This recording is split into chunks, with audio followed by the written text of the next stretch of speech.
very beautiful as we're hearing you all talk about this, I was talking to Muhammad earlier, and he was sharing how when he looks at the Bible after he came to know Jesus, and he sees how the Persian people loved the Jewish people, how God used King Cyrus, as you mentioned tonight, Michelle, to liberate the Jewish people out of Babylonian captivity and help them build the temple, restored the sacred vessels for the temple, help issue building permits, and fund the initial building of the temple in Jerusalem, and made a decree that is archaeological evidence now that we have in the museum, so we know that this is all true, that King Cyrus made this decree concerning the Jewish people, that God edged it in history for us, that it would never, that God was giving us a hidden sign of his intention to show love between people groups that the enemy wanted to divide through hatred.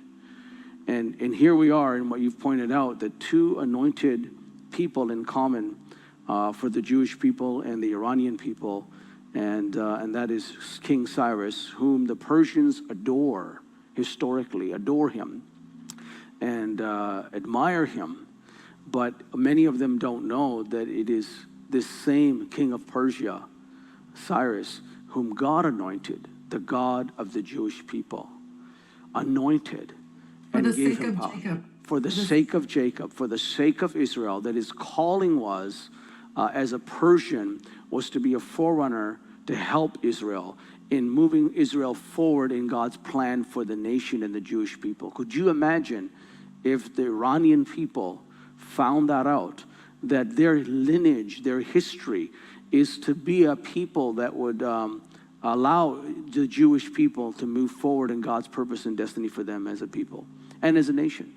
And so that's the reality of this. That's what we're coming back to in Jesus. The beauty, Pastor, the beauty is that you cannot find the Persians and the Iranians in the Quran. Wow. You can find them there. That's right. Islamic books, you can find them. We are discarded. We never changed our language from Farsi to Arabic. And Iranians generally, it's just, you're not Muslims or you're this or you're that. It's just, and I remember I went to a mosque and they told us, the Muslim imams and the scholars told us, the language of hell is Farsi. We speak in heavens of Islam, we speak Arabics.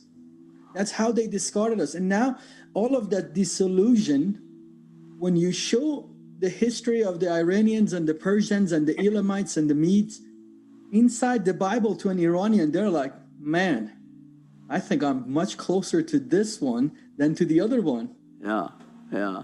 That's awesome. I love you brought that out, that the Bible talks more about the Persian people and the Iranian people, and the Quran certainly doesn't much at all, actually, pretty much. But here you are referencing, that speaks of their destiny, of your people group and of your family. And you see, God cares about people groups. And you're all representing people groups here. Khalida representing the Palestinians and representing women, and Michelle representing, women as well, but also Jewish people. And here you are, Muhammad, representing the Iranian Persians. And there is no doubt that Jesus is moving through the Persian world, and it's something very powerful that's taking place. But I can see how I'm listening to all this, that there's God's vision for mankind, but then there's demonic vision.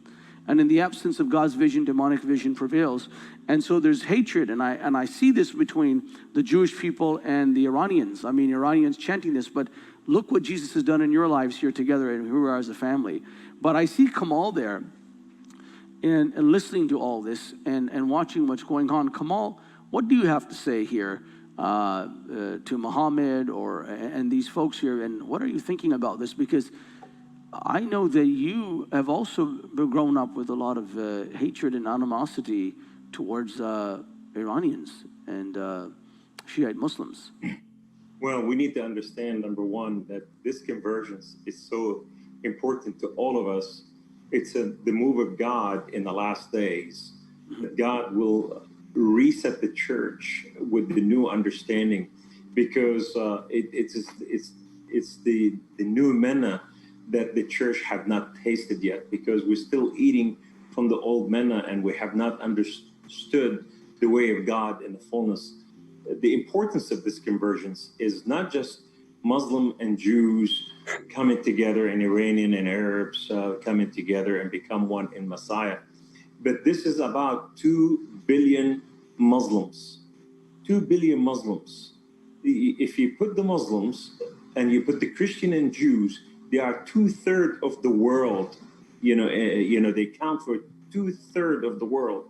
So basically, we are looking here at the greatest salvation, the hidden secret that is held by the darkness that's about to be released in the economy of God. What we're dealing with here is we're dealing with deception, because we hear about fake media, we hear about a lot of fake stuff, but Jesus Christ told us, he said, be aware of this in the last days. There's deception. The propaganda in the Middle East separate us and segregate us and whatsoever have you, to be unique, to hate one another. And the power of convergence is to come to be collective, one in one another, to become that one girlfriend, one bride of Jesus Christ, of multicolor. My house shall be called house of prayers for all nations, from every nation and tongue. So therefore, when I look at this and I look at my past and I look where I am today, when I was a young man, twice I went, when I was a young man, going on a mission to Israel illegally to really kill Jews. When I was a teenager, we went on a mission by Zodiac boats in the Mediterranean seas to kill Jews. But when I came to know Messiah, when I came to know my Lord and Savior and King of Kings, Jesus, when I came to know him, I fell in love with humanity, but specifically with Jewish people. I start looking at people in a different perspective. I start looking at them and run to them and embrace them. When I went to Israel not too long ago, I want to celebrate my identity, where Jesus walked, the bloodline that, where the saints, came and spoke, the prophets.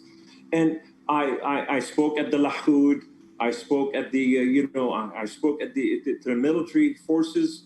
I spoke several times. I went to Gaza Strip. They took me over there to define different things for them, from perspective of a former terrorist, to tell them what does it mean when they're doing this and that and the other. I did so many things. I was embracing them, but I never relented to tell them what Jesus did for me, what their Mashiach, what their King of Kings, what he did for them, what he came to do for them, he did it for me. And today I'm knocking on their door to tell them that I love you and I will give my life for you, because Israel is safe because I stand on your wall today. I will build your walls and I will stand with my sword and shield to fight for you. And these people could not understand what would cause something like this. Yeah. The convergence is the essence of that love of God, because without love, you could not do any of this. And that is love of humanity, those who are standing outside of the city of the Lord, orphans, waiting to be invited in. Imagine if me and Ron go together and we start testifying like the two witnesses about Jesus Christ. Yeah. Imagine me and Sister Michelle. Yeah. Imagine me and Brother Muhammad. All the opposite coming together to declare what God did for our life. That's right. Well, tonight we declare it. Yeah. Tonight we say, look what the Lord has done. Because it is not done by flesh and blood. It is done by the Spirit of the living God when he came and we have an encounter with him. So now tonight, as I look at this and I look at my brothers and my sister, I say, it is my honor and my privilege to serve with you, to love you, to be your brothers, and to embrace you and to lift you up in any time of need. I will give my life for your life, but I know Jesus gave it for all of us. Wow. Forgive me for everything I've done to you before. Forgive me for the hate that I hate, unconditional hate, without knowing who you are. The prejudice was a murdering spirit, the same one. The brother, that when the son of Noah killed each other, that spirit was upon one of the brothers. Yeah. That was upon us. And we want to do this just because we were taught to hate, in religion of hate. So today I want to say, forgive me for hating you without knowing you, killing you before I killed you. Just dreamt about what to do to you. So forgive me.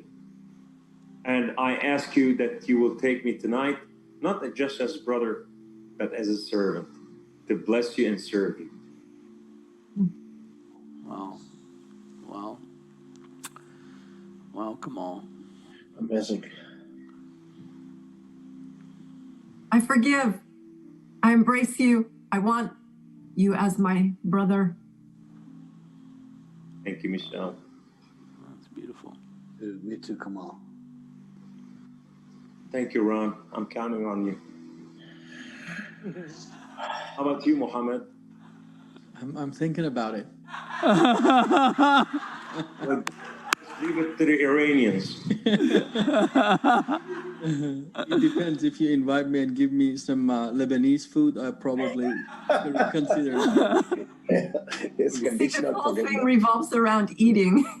I noticed Exactly. This whole reconciliation. reconciliation business is all about food. It's all about What food. happened to Moses? It's almost like they're hesitant in releasing forgiveness because there's no food here tonight. And they're like, where's my kebabs and my Lebanese food? It would have been so much easier. It's Jesus and a good meal together. That's the secret to really make this really, really work here.